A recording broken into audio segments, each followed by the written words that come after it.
या मैं यूं कहूंगी मैं बोल नहीं रही, जो बोला जा रहा है, जो बोला जा रहा है वो आपके लिए नहीं बोला जा रहा। ये शब्द जो आ रहा है उसे मैं स्वयं खुद सुनती हूँ, उसकी इको को मैं खुद सुनती हूँ और फिर मैं खुद उसमें आनंद लेती हूँ, उसमें रमण करती हूँ। तो कुंभ की बात हम कर रहे थे, कल हमारी चर्चा का विराम आया था कि जो पहला रत्न निकलता है मंथन से वो है हलाहल विष, कालकूट विष। हलाहल विष वो है जिसमें इतना सामर्थ्य है कि वो सारे जगत को विनाश, सारे जगत का वो विनाश कर दे, सारे संसार को वो जलाकर खत्म कर दे, ऐसा उसका वो रहता है। लेकिन उसे विष क्यों कहा?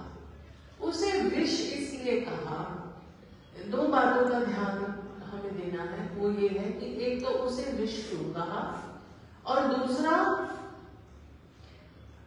जब देवता और दानव दोनों ही, वो पहली उपलब्धि थी, वो पहला रत्न था विष, लेकिन देवता और दानव दोनों ही बड़े परेशान हुए उससे, भयभीत हुए उससे, तो वो किसके पास भागे?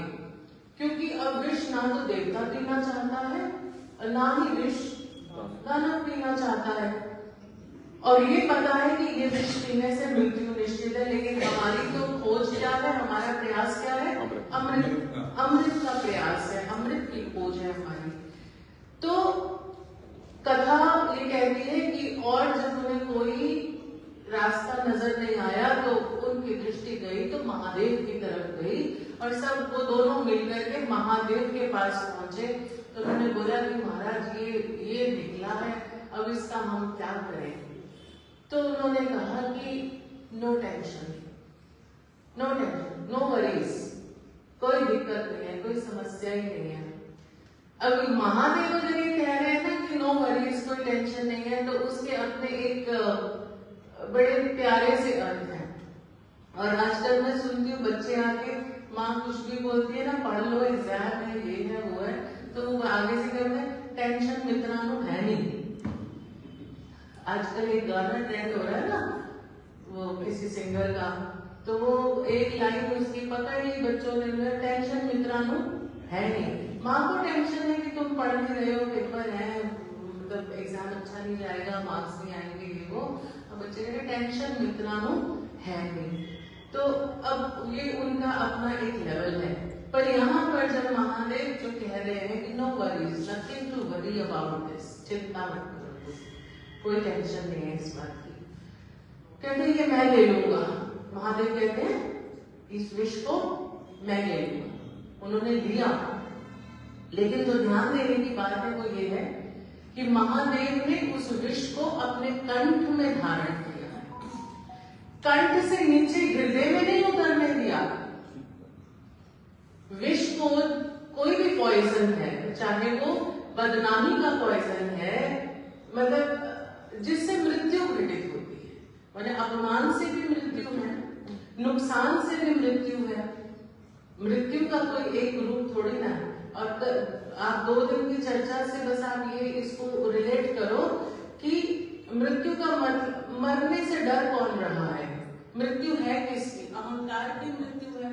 तो जिस भी चीज के साथ, जिस भी विषय के साथ मैंने अपने अहम का तादात्म्य कर लिया है, मैंने अपने अहम को जिस चीज में भी स्थापित कर लिया है, वहां अहंकार की उत्पत्ति है। और जब वो उस अहंकार को चोट पहुंचती है, ठेस पहुंचती है, मृत्यु तुल्य हो जाता है, तो वहां पर दिक्कत होती है।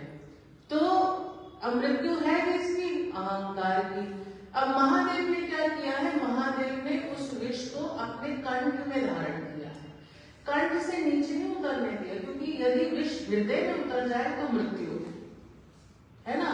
वैसे भी जब हम देखते हैं कि अगर कोई गलती से भी कोई पॉइजनस चीज कोई स्वॉलो कर ले बच्चा या कोई, तो उसको वॉमिट करवाया जाता है, उल्टी करवाई जाती है कि वो शरीर के अंदर एब्जॉर्ब ना हो जाए, वो फटाफट बाहर निकल जाए, क्योंकि अगर वो शरीर में एब्जॉर्ब हो गया तो फिर खेल खत्म है। तो ये दो बातों का इसको हमें ध्यान में रखना है कि महादेव ने उस विष को कंठ में ही धारण किया है, उसको हृदय में नहीं उतरने दिया। अब इसको हम रिलेट करते हैं जो ये कथा जिस मैसेज को लेकर के खड़ी है। तो बात ये है कि जब भी कोई व्यक्ति अपने जीवन में साधना में उतरता है, साधना प्रारंभ करता है, जो कि बहुत बहुत डिफिकल्ट है, बहुत मुश्किल है, तो सबसे पहले जहर निकलता है। जिन लोगों का अनुभव है वो इस बात से एग्री करेंगे। देखिए, जब हम अपने कॉन्शियस माइंड के साथ संसार में व्यवहार करते हैं, कॉन्शियस माइंड माने चेतन मन। चेतन मन वो है जिसको हमने बहुत कुछ सिखाया हुआ है, जिसे हमने एजुकेट किया हुआ है। और क्या एजुकेट किया है कि कहाँ पर कैसे बैठना है, कहाँ पर क्या बोलना है, कहाँ पर क्या नहीं बोलना है, रिश्तेदारों के बीच में ये बात करनी है, मित्रों के बीच में ये बात करनी है, गुरुजनों के सामने जाना है तो ऐसी मर्यादा हो, अमुक के सामने, अब अपने बॉस के सामने है तो एक अलग व्यवहार है। ये एजुकेट किया है हमने अपने चेतन मन को। तो this is a superficial level, ये बहुत ऊपर का तल है। और एक है हमारा सबकॉन्शियस माइंड, अवचेतन मन। अब अवचेतन मन में जो हमने चेतन मन को टीच किया है, जो हमने चेतन मन को ट्रेन किया है, अवचेतन मन में उससे ऑपोजिट चीजें भी पड़ी हैं। जिस बॉस को जाकर के हम सैल्यूट करते हैं, उसको हम उसके सामने हम झुकते हैं, सबकॉन्शियस माइंड में उसी बॉस के अगेंस्ट बहुत कुछ पड़ा हुआ है ना। लेकिन हम अपने व्यवहार में चेतन मन के द्वारा कार्य करते हैं। लेकिन जब हम साधना की गहराइयों में उतरते हैं, जो भी गुरुदेव के द्वारा बतलाई गई पद्धति है, ध्यान, भजन, जप, सुमिरन, जो भी निर्देशन हमें मिला है, उसको लेकर के जब हम अपनी साधनाओं में उतरते हैं तो हमारा सबकॉन्शियस माइंड एक्टिवेट होने लगता है, जिसका हमें वैसे पता नहीं चलता। वैसे तो पता है कि बड़ा बड़ा सभ्य है हमारा चेतन मन, पता है कि इस हॉल में आना है तो तरीके से, डिसिप्लिन से हमने बैठना है, बात नहीं करनी। अभी आपने बोला कि आप अपने मोबाइल्स को साइलेंट मोड पे कर दो, स्लीप मोड पे कर दो, तो ये हमने ट्रेन किया है, इसको हमने डिसिप्लिन में लाने के लिए। तो व्यवहारिक जीवन में तो हमारा मन जो है बहुत ही शिष्ट है, सभ्य है, लेकिन ऑन द कॉन्ट्रेरी जो हमारा सबकॉन्शियस माइंड है, जो हमारा अवचेतन मन है, वो इतना सभ्य नहीं है, क्योंकि उसमें बहुत ऑपोजिट विचार और संस्कार, और वो भी कोई एक जीवन के नहीं है, अनेक जीवन जो हमने जी लिए हैं उनके संस्कार पड़े हुए हैं। तो कहते कि कहते क्या है, एक तो मैं अपने अनुभव से ही बोल रही हूँ, जब हम साधना में गहरे उतरते हैं तो सबकॉन्शियस माइंड जब एक्टिवेट होता है तो उसमें वासनाएं भी हैं। किसी भी चीज के प्रति वासना हो सकती है ना, ये काम वासनाएं तो नहीं। काम का मतलब होता है कामना, वो किसी भी चीज की, किसी भी वस्तु की, किसी भी पदार्थ की, किसी भी संबंध की, किसी भी चीज की कामना हो सकती है। तो वासना जागृत होती है, वो वासना जागृत होती है जो चेतन मन दबा करके रखता है। चेतन मन ने दबा के रखा, वो ऊपर से हम क्या बोले, बस भगवान ने जितना दिया हम उसमें संतुष्ट है, ठीक है, मौज हो रही है। लेकिन अवचेतन मन में क्या पड़ा हुआ है? अवचेतन मन में कामना पड़ी हुई है। जब हम अपने आसपास देखते हैं कि मेरे ही साथ के लोग मेरे से आगे बढ़ गए किसी भी टाउन्स में, इररिस्पेक्टिव ऑफ जो कुछ भी आपने क्राइटेरिया सेट किया है, आगे बढ़ गए, सक्सेसफुल हो गए, घर अच्छे हो गए, गाड़ियां हो गई, परिवार अच्छा है, जो कुछ भी आप उसको अपने हिसाब से लगाओ। तो कॉन्शियस माइंड ने तो कहा कि नहीं, जो मिला है बढ़िया है ना, जो प्राप्त है वो पर्याप्त है, ये कॉन्शियस माइंड ने वो कर दिया। लेकिन सब कॉन्शियस माइंड ने इसको पक्का नहीं किया कि जो प्राप्त है वो पर्याप्त है। सबकॉन्शियस माइंड में तो कुछ ना कुछ हलचल है ही। तो जब हम साधना में उतरते हैं तो वो वासनाएं जागृत होती हैं। अब हम कहेंगे कि जब वो वासना जागृत हो रही है तो फिर हमें साधना में जाने की जरूरत ही क्या है, व्हाट इज द यूज, ऐसे ही ठीक है। इसका जवाब ये है कि जब तक मंथन नहीं करेंगे तब तक अमृत तक नहीं पहुंचेंगे। अगर हमारा लक्ष्य अमृत है तो, और मंथन करते हुए सबसे पहला जो रत्न है वो है जहर। अब अगर इस जहर से घबराकर हमने अपने मंथन की प्रक्रिया को रोक दिया तो भी हम अमृत से वंचित रह जाएंगे। अगर इससे घबराकर हमने मंथन को रोक दिया तो भी अमृत से वंचित हैं। और अगर जो रत्न, अब जो व्यक्ति इस जहर को क्रॉस कर गया, जो व्यक्ति इस जहर को क्रॉस कर गया तो उसके लिए आगे बहुमूल्य रत्न पड़े हुए हैं। कुछ श्रेष्ठतम उपलब्धि का आश्वासन भी है, प्राप्ति का आश्वासन भी है, भरोसा भी दे रही है ये कथा हमें। तो जो डीप रूटेड चित्त के अंदर जो संस्कार है वो निकलते हैं और उनके रहते होता क्या है, सब में दोष दिखाई देने लगता है। और कैसा कैसा दोष दिखाई देने लगता है, देखिए जब हम गुरु के सानिध्य में भी होते हैं, ये मैं अपने एक्सपीरियंस से, अपने अनुभव से बात कर रही हूँ। जब हम गुरु के सानिध्य में, और गुरु कौन है, गुरु तो बिल्कुल इलेक्ट्रोमैग्नेटिक फील्ड है ना, वो इतनी चुंबक, इतनी आकर्षण है, इतना वो he is the super conscious being मेरे आसपास जो है। लेकिन गुरु के सानिध्य में रहते हुए में ईर्ष्या भी जागृत होती है। ईर्ष्या जागृत होती है जब ऐसा लगता है कि मेरे अलावा कोई दूसरे लोग उनके ज्यादा करीब आ गए, ईर्ष्या जागृत होती है। तो ये क्या हुई, वो वासना, वो जो डीप रूटेड संस्कार था वो जागृत हुआ। ऑल्दो मैं हूं कहां, उनके इलेक्ट्रोमैग्नेटिक फील्ड में हूं मैं, लेकिन मेरे जो डीप रूटेड संस्कार है वो तो अब उजागर हो रहे हैं। डीप रूटेड संस्कार उजागर हो रहे हैं, दोष दिखाई देता है, क्रोध भी आता है, लोभ भी जगता है। जब गुरु के आसपास हम देखते हैं कि इतने लोग हैं जो समृद्ध हैं, धनवान हैं, धनाढ़ हैं और किसी चीज की कोई वहां कमी नहीं है, तो लोभ भी जागृत होता है। ये अनुभव के साथ आपको मैं बतला रही हूँ। तो अच्छा, आपने भी कभी कभी ये महसूस किया होगा कि कभी कभी बिना वजह उदासी हो जाती है ना? अगर पूछो कि क्या बात है, आज मूड क्यों ऑफ है, पता नहीं, समझ नहीं आ रही, तो ना मन ठीक नहीं लग रहा, मतलब अच्छा नहीं लग रहा, कुछ अच्छा नहीं लग रहा, ऐसा बोलते हो।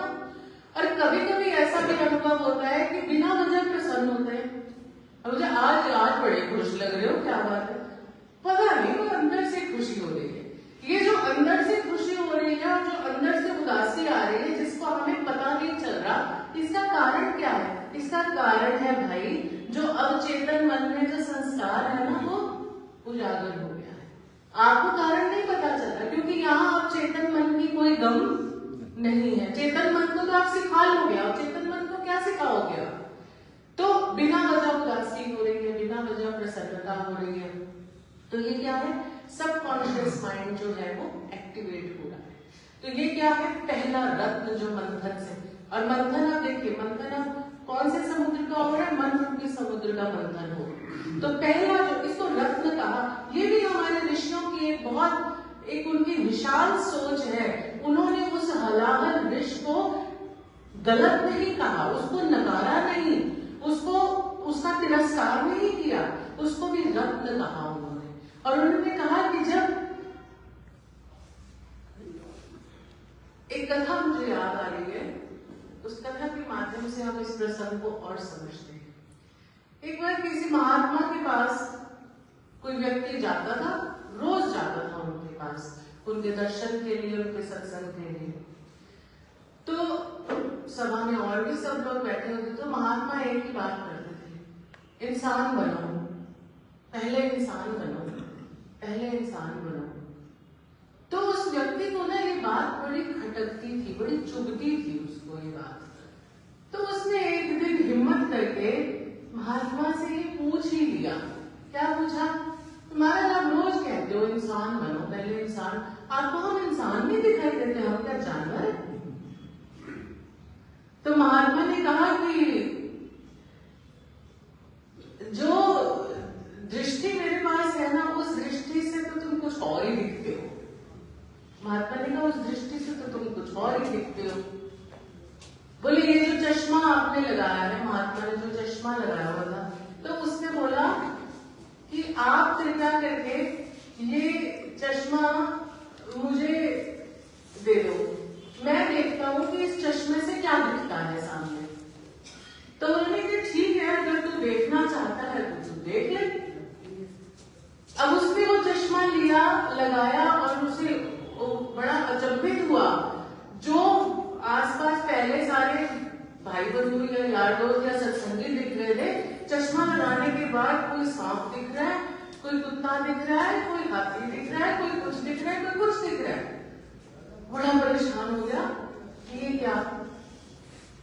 तो उसने फटाफट वो चश्मा उतारा और महात्मा से हाथ जोड़ के पूछता है, महाराज ये क्या था, ये कैसा दृश्य था? कोई तो मतलब ये जो मतलब तो मैं क्या बोलूं, बोले ये जो शर्मा जी बैठे हैं ये तो कुत्ता, शर्मा जी नहीं दिख रहे थे, कुत्ता, ये जो वर्मा जी हैं ये घोड़ा, गधा, कुछ ऐसे ऐसे दिख रहे हैं। तो बोले ये तुम्हारी असलियत है। क्या असलियत है? जो तुम्हारी वृत्ति प्रबल है, जो मन का भाव तुम्हारा प्रबल है। अब कुत्ता किसका प्रतीक है? लोभ का प्रतीक है। जिसकी वृत्ति लोभ प्रधान है वो क्या है? अब मैं नहीं बोलूंगी, ये तो महात्मा जी बतला रहे हैं उनको, उस व्यक्ति को। कोई सर्प दिख रहा है, सर्प कौन सी वृत्ति है? डसने की प्रवृत्ति है ना। मैंने किसी की चुगली किसी को कर देना, जाकर के किसी की बात किसी को कर देना, और किस तरीके से करना? उसमें मिर्च मसाला लगा करके करना। और सर्प की वृत्ति क्या है? सर्प जो सूचक है वो एक उसका भी सूचक है कि वो कुंडली मार के बैठा रहता है ना। तो धन को जो कुंडली मार के बैठा हुआ है उसकी वृत्ति क्या है? सर्प की वृत्ति है। मैंने पहले भी बहुत बार ये गीत आपके सामने सुनाया है, जिसमें वो कहते ना, अरे बाई गोविंद नाम मत बिसरै, नाम मत बिसरै, अरे बाई गोविंद नाम मत बिसरै, नाम मत बिसरै। अंतकाल जो लक्ष्मी सिमरै, ऐसी चिंता में जो मरै।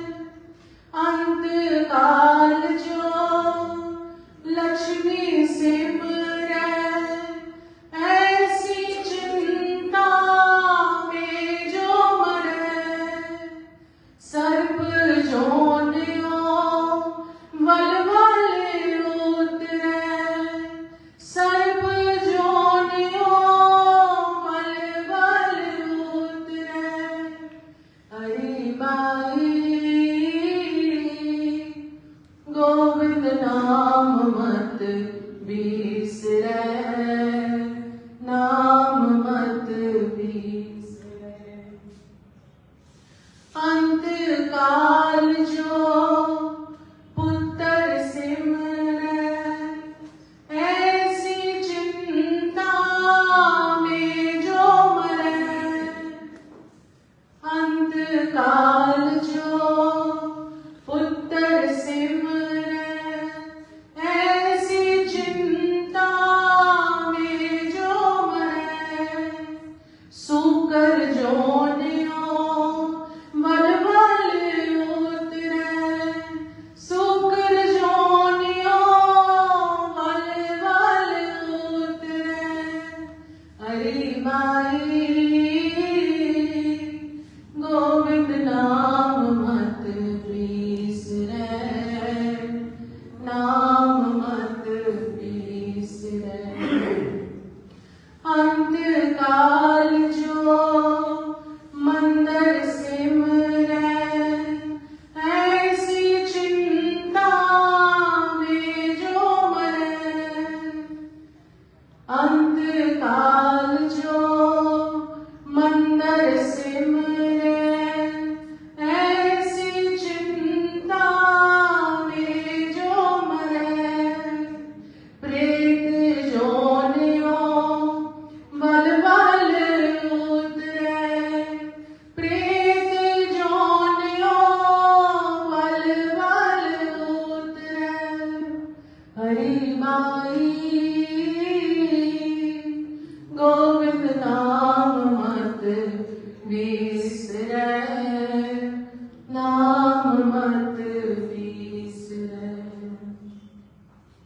अंत काल जो नारायण सिमरै, अंत काल जो नारायण सिमरै, ऐसी चिंता में जो मरै, भगत त्रिलोचन ते नर मुक्ता, पीतांबर वाके हियरै बसै।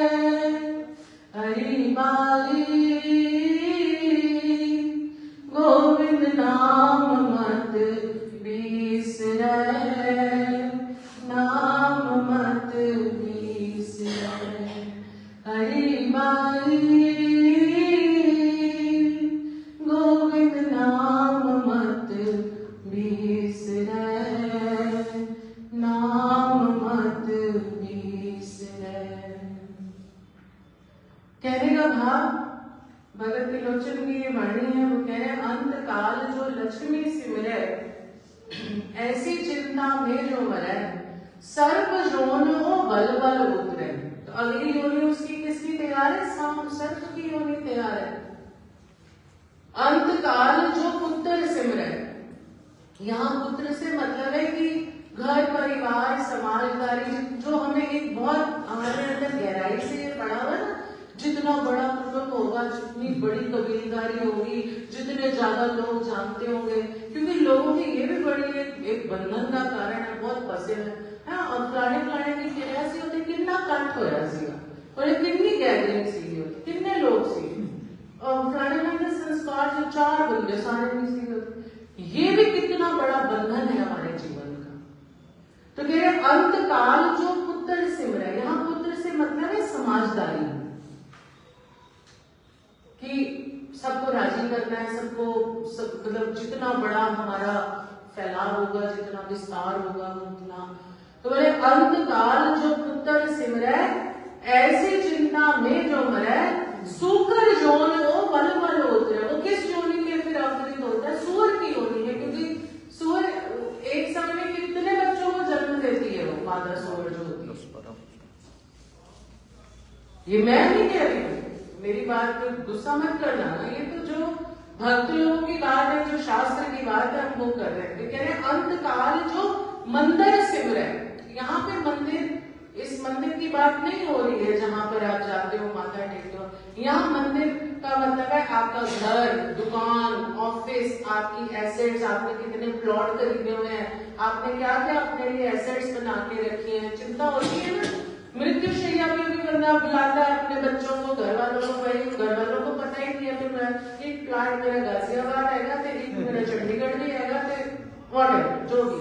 तो बोले अंत काल जो मंदिर सिमरै, ऐसी चिंता में जो मरै, प्रेत जोनियों बल बल। वो प्रेत जोनि में अवतरित होता है, क्यों? वो भटकता ही रहेगा, कभी गाजियाबाद तो कभी चंडीगढ़ तो कभी यमुनानगर तो कभी कहीं, तो जहां ना मृत्यु होगी वहां वो भटकेगा प्रेत बन। बोले ऐसी चिंता में जो मरे प्रेत यौन हो वल उतरे। तो कह रहे कि अंत काल नारायण सिमरे। अब एक बात ये है कि अंत काल में नारायण का स्मरण होगा कब, जब नारायण की स्मृति पूरे जीवन का अभ्यास होगी तब तो ना, नहीं तो अंत समय में क्या याद आएगा? अंत समय में तो वही याद आएगा जो कुछ हम करते आए हैं, जो कुछ हमारा व्यवहार रहा है वही तो याद आएगा। मैंने पहले भी एक बार सुना है, हमारे कोई जानकार थे वो बता रहे थे कि उनके दादाजी जब शरीर जाने लगा उनका तो शरीर शिथिल हो गया और शैया पर थे। अब सारे घर के परिवार जन आस पास बैठे हुए हैं और वो बोले लाला जी आपको राम।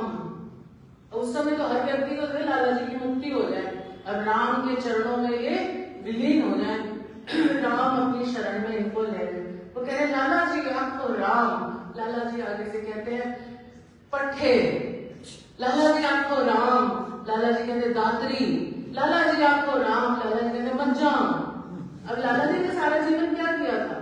मज्जा, पट्टे, दात्री, जो भी उनका अभ्यास है, लाला जी का अभ्यास नहीं था राम का। तो आप जितना मर्जी उनसे राम मिलवाने की कोशिश कर लो, लेकिन उनको राम की स्मृति होगी नहीं। तो बोले अंत काल नारायण सिमरे, ऐसी चिंता में जो मरे, भगत त्रिलोचन ते नर मुक्त का। वो जीवन मुक्त है। पीताम्बर वाके गियरे बसे। पीताम्बर माने पीताम्बरधारी, भगवान कृष्ण या भगवान राम भी पीताम्बर, जो भी आपके इष्ट हैं। पीताम्बर वाके, यहाँ पे पीताम्बर से अर्थ है इष्ट। पीताम्बर से अर्थ है इष्ट। पीताम्बर वाके हृदय बसे, और जिसके हृदय में वो बसता है वो फिर उसके अलावा तो किसी का ध्यान नहीं कर सकता ना। इसलिए महादेव ने ही उस विष को क्यों धारण किया? महादेव ने उस विष को धारण किया, पिया नहीं, याद रहे। विष को धारण किया है महादेव ने। महादेव ने उस विष को पिया नहीं है, क्योंकि महादेव वो हैं जिनके पास वो शक्ति है, जिनके पास वो दृष्टि है, जिनकी अनुमति के बिना विष भी कुछ बिगाड़ नहीं सकता। क्योंकि विष बिगाड़ेगा तो तब जब वो हृदय तक पहुंचेगा। जिसके पास इतनी शक्ति है उसने उस विष को हृदय तक पहुंचने ही नहीं दिया, उसने केवल कंठ में धारण किया है, तो वो विष उसका क्या बिगाड़ेगा? तो अमरता के केंद्र तक तो वो विष पहुंच ही नहीं सकता। तो यहाँ जिस विष की बात कर रहे हैं वो विष क्या है?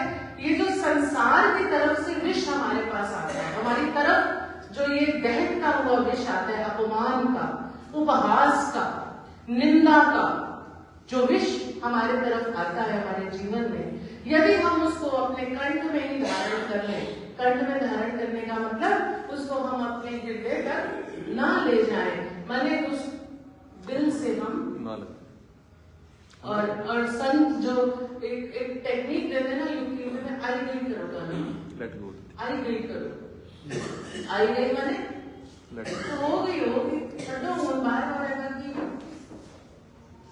क्या क्या इसके बारे में चर्चा करनी है।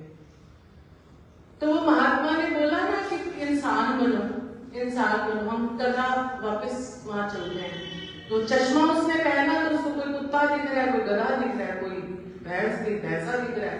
तो भैंस किसका प्रतीक है? जड़ता का प्रतीक है, आलस्य का प्रतीक है। देखो भैंस अगर किसी चौक में बैठी हो और आप उसको उठाने की भी कोशिश करो तो वो गिरती नहीं है, वहां से मारना पड़ता है, उसको डंडा मारना पड़ता है। तो ये भैंस किसका प्रतीक है? और अगर देखो महादेव की सवारी कौन है? नंदी। नंदी कौन है? बैल। और वो नंदी किसका प्रतीक है? नंदी इनर्शिया का प्रतीक है, नंदी जड़ता का प्रतीक है। और महादेव जड़ता पर सवारी करते हैं, मतलब उसको काम करने नहीं देते, आलस्य को अपने ऊपर हावी होने उल्टा वो आलस्य के ऊपर सवार होकर उसको दबा कर रखते हैं। तो उसने कहा महाराज ये चश्मा तो बड़ा गजब का चश्मा है, क्या एक दिन के लिए आप ये चश्मा मुझे दे दोगे? बोले क्या करेगा? बोले मुझे देखना है अपनी पत्नी को इस चश्मे से। उसने बोला मुझे अपनी पत्नी को इस चश्मे से देखना है। तो महात्मा ने कहा चल ठीक है ले जा, कोई बात नहीं। वो चश्मा लेके घर पहुंचा, जैसे ही पत्नी सामने आई उसने फटाफट वो चश्मा लगाया। जैसे ही उसने वो चश्मा लगाया और वो रोने लगा तो उस पत्नी ने पूछा कि इसको क्या हो गया एकदम से? अभी तो ठीक ठाक था, बिल्कुल अभी रोने लग गया। बोले क्या हो गया? बोले महात्मा ने मुझे चश्मा दिया और ये बड़ा जादुई चश्मा है और अब मैंने ये चश्मा लगाया तो मुझे तू नहीं दिखी। बोले मैं नहीं दिखी तो कौन दिखा? तो बोले मुझे ना तेरी जगह कुतिया दिखी। अब वो क्या है, मतलब हर समय जो है वो भौं भौं भौं भौं करने वाले, शिकायत करने वाले। और वो रोने लगा कि हे भगवान सारी जिंदगी अब इसके साथ ही काटनी पड़ेगी, सारी जिंदगी इसके साथ बितानी पड़ेगी। अब पत्नी तो पत्नी है ना, वो कैसे मतलब हार कैसे मान सकती है? वो उसने बोला अच्छा जरा मुझे देना ये चश्मा, मैं जरा लगा के देखूं। उसने बोला देना तो मुझे चश्मा। उसने चश्मा दे दिया, वो पत्नी ने चश्मा लगाया। जैसे ही उसने चश्मा लगाया वो तो हर सांस के लोटपोट हो गई, जमीन पे गिर गई, लोटती लेटरियां लगने लगी। तो उसने बोला ये ऐसा क्या देख लिया तूने? बोले मुझे आज पता चला भी मैं तो गधे के साथ गई हुई हूँ। कहने मैंने आज पता लगा मैं गधे नाल गई हुई हूँ। कहने का तात्पर्य क्या है? अब ये तो चलो विनोद की बात हो गई, आप हंस भी लिए थोड़ा सा। कहने का तात्पर्य है कि हमारी जो मनोवृत्तियां है ना, हमारी जो मनोवृत्तियां हैं बहुत ही एनिमलिस्टिक है, बहुत ही पाश्विक है। और अगर आप थोड़ा सा साइंस की उस दृष्टि से देखो तो माँ के गर्भ में जब एक जो भ्रूण है वो एम्ब्रियो बनता है और पूरा जब वो अपना साइकिल कंप्लीट करता है, वो एक उस जाइगोट से लेकर के एक नवीन जो शिशु है वहां तक की यात्रा का अगर आप बीच का उसका साइकिल देखो ना, तो वो जो एम्ब्रियो है ना वो बहुत सारी शेप बदलता है, उसके रूप बदलते हैं। और वो शेप कभी घोड़े की होती है, कभी कुत्ते की होती है, कभी गधे की होती है। आप सर्च करना देना गूगल पे। मतलब वो जाइगोट से लेकर के नए शिशु तक की जो यात्रा है माँ के गर्भ के अंदर उस एम्ब्रियो की, तो उसमें ये सारी ये जो पार्श्विक जो रूप है ना वहां से होकर के गुजरता और फिर फाइनली जाकर वो मनुष्य का रूप जो है फिर वो मां डिलीवर करती है। तो ये क्या प्रतीक है? ये प्रतीक है कि ये पशु कोई बाहर नहीं है, ये पशु हमारी ही वृत्तियां हैं। लोभ की वृत्ति है, ईर्ष्या की वृत्ति है, द्वेष की वृत्ति है, संग्रह की वृत्ति है, क्रोध की वृत्ति है। तो महात्मा ने कहा इंसान बनो, इंसान बनो। तो जैसी वृत्ति होती है वैसा ही हमारा व्यवहार होता है, जैसी वृत्ति होती है वैसा ही व्यवहार होता है। और कई बार हमारा व्यवहार, हमारे बिहेवियर्स बहुत टॉक्सिक होते हैं, हमें नहीं पता चलता। जो हमारे आसपास लोग हैं ना वो बड़े परेशान होते हैं हमारे से, हमें नहीं पता चलता। टॉक्सिक का मतलब जो सफोकेट कर दे, मतलब जब हम अपने आप को किसी के ऊपर फोर्स करते हैं, जब हम अपना अधिकार जमाते हैं, जताते हैं, फोर्स करते हैं, अपनी बात को जबरदस्ती मनवाना चाहते हैं। जो जब मुझे ये लगता है कि जिस तरीके से मैं सोचती हूँ, जो मेरा विचार है, मेरा विचार ही सही है, तुम्हारा विचार गलत है, तुम सब, क्योंकि I am the head of the family, तो तुम सबको मेरे तरीके से, मेरी दृष्टि से, मेरे तरीके से तुम्हें चलना चाहिए। बहुत टॉक्सिक होता है हमारा बिहेवियर, सबका होता है, हमें खुद को समझ में नहीं आती है ये बात। ये जहर है जो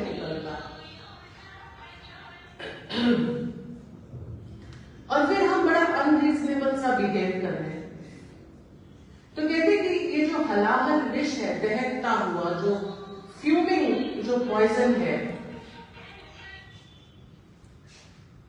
इससे सारा जगत जल जाता है। जल जाएगा मतलब जब हम ईर्ष्या की अग्नि में जलते हैं, जब हम द्वेष की अग्नि में जलते हैं, हम जल रहे हैं, तो उसमें क्या होता है, हमें सब में दोष दिखाई देने लगता है, सब में दोष दिखाई देने लगता है, और ये लगता है कि ये भी ठीक नहीं है, ये आदमी बिल्कुल बेकार है, ये भी ठीक नहीं है, ये मतलब जब हम एक एनालिटिकल अपना एटीट्यूड रखते हैं, इसमें ये कमी है, इसमें ये कमी है, इसमें ये कमी है, तो ये क्या है कि हमारे संसार को जला ही तो रहा है। तो आप कहोगे कि अच्छा ही है, संसार जल रहा है, संसार को तो जलना ही चाहिए, संसार को जलना चाहिए, लेकिन इस जहर के साथ नहीं जलना चाहिए। संसार यदि तीसरी आंख जो है ना भोलेनाथ की, वो क्या है, विवेक, यदि वो विवेक की आंख के खुलने से अगर ये संसार जलता है, तो फिर इस संसार का पुनर्जन्म होने का कोई स्कोप नहीं रहता। नहीं तो अगर ये इस विष के साथ जलता है, तो आप बस क्या कर रहे हो, अपने आसपास जो है वो सब खराब कर रहे हो, खत्म कर रहे हो। उससे क्या होगा, पुनरपि जननम पुनरपि मरणम, पुनरपि जननी जठरे शयनम, बार बार बार बार बार बार, कभी किसी शरीर में, कभी किसी शरीर में, कभी किसी माँ के गर्भ में, कभी किसी माँ के गर्भ में, पुनरपि जननम पुनरपि मरणम, पुनरपि जननी जठरे शयनम। अगर ये संसार इस विष से जलेगा, और अगर ये संसार उस विवेक से जलेगा जिसको महाप्रलय बोलते हैं, महाप्रलय के बाद फिर सृष्टि का कोई स्कोप नहीं बचता, कोई स्कोप नहीं रह जाता। अच्छा, एक बात आपको बताऊं, बड़ी अजीब सी बात होगी। कल रात को ना मैं I was invited for a wedding, किसी के बच्चे की शादी थी, तो इनविटेशन था, मैं चली गई वहां पर। अब मैं चली गई तो मुझे कोई मिला वहां पर, पुराने कोई जानकार, यमुनानगर है, कोई पुराने जानकार कोई नहीं है। तो मुझे पूछते हैं कि आप कहाँ आजकल कहाँ होते हो, क्या करते हो, क्या? मैं ऋषिकेश होती हूँ। अच्छा, आश्रम में होते हो आप? मैं कहा हाँ। अब मेरे पास कोई बात है नहीं करने के लिए, I don't have anything to talk about. और मैंने उनसे कुछ पूछा भी नहीं, मैंने कोई उनका एनालिसिस नहीं मांगा, अपने आप चलो चल रहा है, भगवान की तरफ लगे हुए, भगवान जिस तरीके से रखे उसी तरीके से ठीक है। और वो बोल पता कैसे रहे हैं, मतलब इतना रुआसा सा सड़ा सा मुंह बना के, रोनी शक्ल बना के, जैसे एक तो चलो ठीक है, भगवान की तरफ लगे हुए, भगवान जैसे रखे वैसे ही ठीक है, अच्छी तरफ लगे हुए। मुंह कैसा बनाया जैसे मैं पता नहीं मेरे जीवन में कितना अनर्थ हो गया है भगवान। ये है toxic behaviour, this is called toxic behaviour. वहां मुझे क्या लग रहा है, मुझे अपनी सोच बढ़िया लग रही है, और मेरी सोच जो मैं बोल रही हूँ वो कॉन्शियस माइंड बोल रहा है कि चलो भगवान की तरफ लगे हुए हो, भगवान ने अपनी तरफ लगाया हुआ है, अच्छी। लेकिन अंदर क्या पक्का है, संसार पक्का है। सक्सेस कहां दिख रहा है कि अगर संसार में होते, शादी ब्याह हो जाती, बच्चे हो जाते, 2-4 हो जाते, 2-4 मर जाते, 2-4 हो जाते, 2-4 मर जाते, 2-4 जो रह जाते वो नाक में दम करके रहते, तो the life was supposed to be a very successful life. See, this is called halahal wish. This is called halahal wish. तो वो क्या है, हमारी यात्रा के पथ में संसार का उपहास, संसार की निंदा, संसार का अपयश, सिर्फ उपहास और निंदा ही नहीं, संसार का अपयश। तो कल वो जो बात करें तो मैं जैसे बड़ी सिंपैथी है उनको, मतलब बड़े दया आ रही है उनको मेरे ऊपर ना, पता नहीं मेरे जीवन में तो क्या हो गया। तो इस यात्रा के पथ में जब संसार का उपहास, संसार की निंदा, संसार का अपयश जो कि परेशान करता है, ऐसा नहीं कि नहीं करता, करता है, लेकिन यदि उसको केवल कंठ तक धारण करने की शक्ति गुरुदेव से सीख ली, समझ ली और ले ली, तो फिर ये कहां पहुंचाती है? अमृत कुंभ तक पहुंचाती है, अमृत कलश तक पहुंचाती है, जहां क्या है? भरा मैं ही मैं हूं सभी कुल जहां में, जहां मेरे अपने सिवा कुछ नहीं है। न सुख है न दुख है, न है शोक कोई, अरे मैं हूँ आनंद सिवा कुछ नहीं है। भरा मैं ही मैं हूँ सभी कुल जहां में, यहाँ मेरे अपने सिवा कुछ नहीं।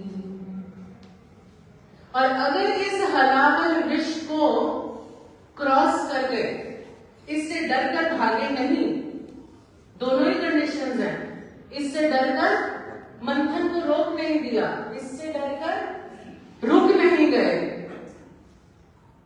आगे बढ़ गए, तो दूसरा रत्न मिलता है जीवन में। और दूसरा रत्न क्या है? मंथन में दूसरा रत्न कौन सा आया था? कामधेनु। कामधेनु क्या है? कामधेनु का अर्थ क्या है? कामना पूर्ण करने वाली। कामधेनु का अर्थ है आपकी प्रतिभा, आप में जो हिडन टैलेंट है, और सब में होता है कुछ ना कुछ हिडन टैलेंट, प्रतिभा। अगर इस जहर से आगे बढ़ गए ना, इसको पीछे छोड़ दिया, इसको दिल से नहीं लगाया, हृदय में नहीं उतरने दिया, सिर्फ कंठ में धारण किया, तो मृत्यु नहीं होगी। तो क्या होगा? फिर खिलेगा, जीवन खिलेगा और प्रतिभा की कामधेनु का उद्गम होगा। तो इस जहर से घबराकर जिसे मरना है, गिरना है, टूटना है, वो पहले पहले ही बैक आउट कर जाता है।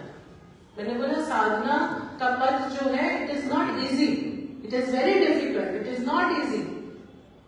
तो जो इससे घबरा जाता है, तो जो बैक आउट पहले पहले बैक आउट कर जाता है। लेकिन अगर कोई टिक गया, अगर कोई टिक गया, जो टिक जाता है वो स्थित हो जाता है, वो टिक जाता है। किस में टिक जाता है? थिर घर बैसो हर जन प्यारे, सदगुरु तुमरे काज समारे। थिर घर बैसो, अपने स्थायी घर में बैठ जाता है वो व्यक्ति। अभी हम कौन से घर में बैठे हैं? जो स्थायी नहीं है, जो टूटने वाला है, छूटने वाला है, मिटने वाला है। टूटने वाला, छूटने वाला और मिटने वाले घर में बैठे हैं। ये घर भी और ये घर भी, ईंट पत्थरों का घर भी और पांच भूतों का घर भी। ये दोनों घर क्या है? टूटने वाले, छूटने वाले और मिटने वाले। जो उस जहर को लांग गया, जो उस जहर को लांग गया, जो टिक गया, वो फिर टिक जाता है, टिक जाता है। मैं अपने अनुभव से आपके साथ एक अपने लाइफ का एक्सपीरियंस शेयर कर रही हूँ आपके साथ। जब मैं शुरू में आश्रम में ना गुरुजी के पास, तो गुरुजी ने बहुत ऐसी परिस्थितियां सामने खड़ी करी, जानबूझ के, deliberately. He tried to knock me out, कि ये यहां से किसी तरीके से चली जाए, क्योंकि परीक्षा तो उनको लेनी थी। कि ये सहन कर भी सकती है, कि आंधियों को सहन कर सकती है कि नहीं सहन कर सकती है। ऐसा नहीं कि मेरे में बड़ी शक्ति थी और मेरा कोई अभिमान नहीं है।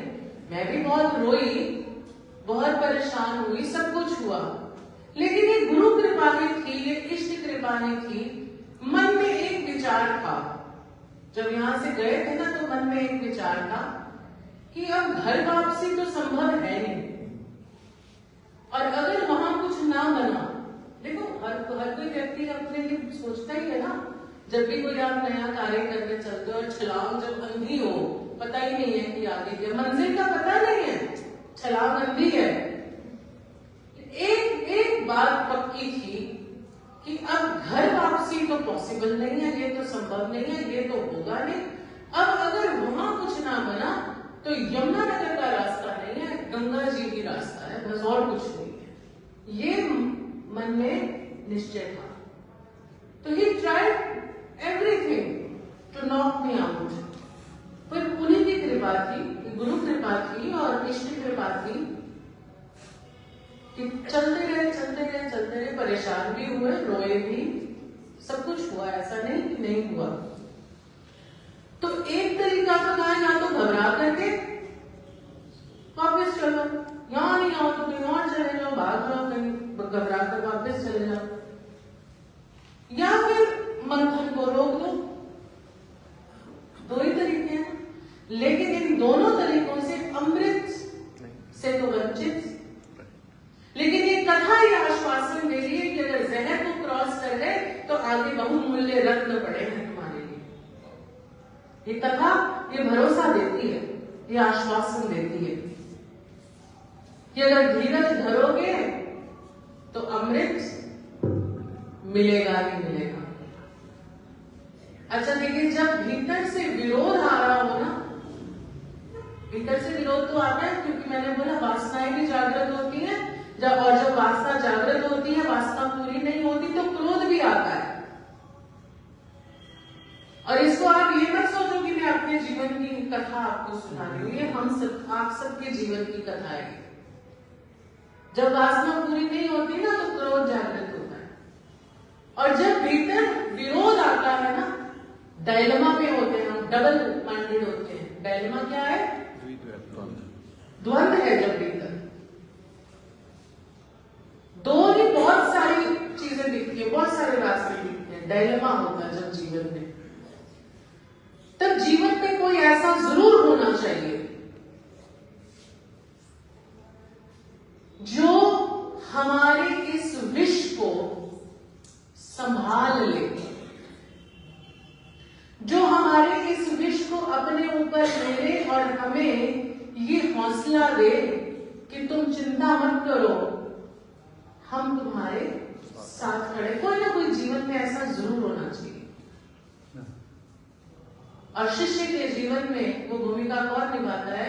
शिष्य के जीवन में वो भूमिका गुरु निभाते हैं। इसलिए गुरु को कहा गुरुर्देवो महेश्वरा।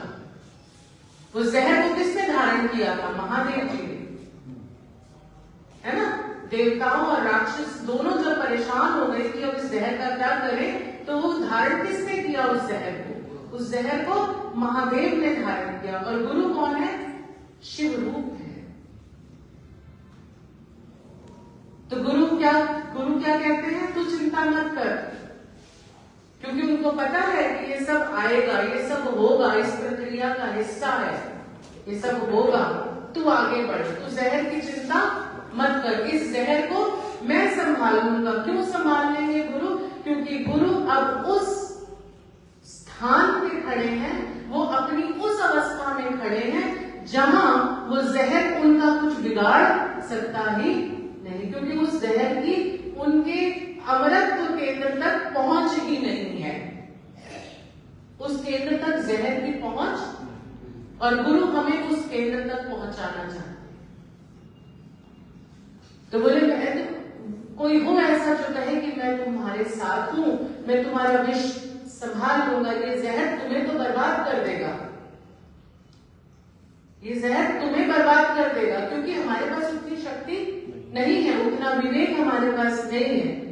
और गुरु में वो सामर्थ्य है कि वो उस विष को धारण कर सकते हैं, क्योंकि वो विष उनका कुछ बिगाड़ेगा नहीं, क्योंकि वो अपने केंद्र में, वो अपने सेंटर में है। हम सेंटर आउट हुए हैं, हमारी अलाइनमेंट बिगड़ी हुई है, लेकिन वो अपने सेंटर में है। तो महादेव कौन है? गुरु देवो महेश्वर। आप देखिए ना, आप सबका भी कुछ ना कुछ ऐसा अनुभव जो होगा कि अगर आपके जीवन में कोई ऐसे व्यक्ति हैं, कोई ऐसे महानुभाव, महापुरुष, महास्त्रियां, जो भी जिन पर आपकी श्रद्धा है, जब आपके जीवन में कुछ प्रतिकूल परिस्थितियां होती हैं, आप बहुत भरे हुए होते हो, जीवन में बड़ी नेगेटिविटी होती है, जाकर के आप उनकी शरण में जाते हो और कुछ समाधान कुछ नहीं चाहिए होता, आप केवल जाकर के अपनी बात वहां रखते हो, तो सिर्फ एक ही आश्वासन होता है, चिंता मत करो, सब ठीक हो जाएगा। उस व्यक्ति का इतना कह देना, कुछ उनके पास उस हमारी परिस्थिति को ठीक करने की क्षमता है या नहीं है, वो बात की बात है। लेकिन अगर मेरी आपके प्रति श्रद्धा है, श्रद्धा का मतलब मुझे ये पता है कि मैं रोना, अपना रोना आपके पास रोऊंगी, तो आप सुन लोगे उस रोने को बिना मुझे जज किए हुए। और अगर मेरी श्रद्धा है, अगर आप केवल अपना हाथ मेरे कंधे पर या मेरे सिर पर रख दो, मेरे लिए उतना ही काफी होता है, मुझे आपसे कोई समाधान नहीं चाहिए होता। यही आप अपने समाज में, अपने रिश्तेदारों के साथ यही बात आप करते ना, बस नाल बराबर नाल खड़े हो ना, बड़ी हिम्मत आ जाती है। चाहे वो पैसे से आपकी मदद ना करे, पर अगर कोई आगे बस इतना कह दे ना, तो उसे चिंता ना करो, बस ही खड़े नाल खड़े, वी आर विद यू, है कि नहीं?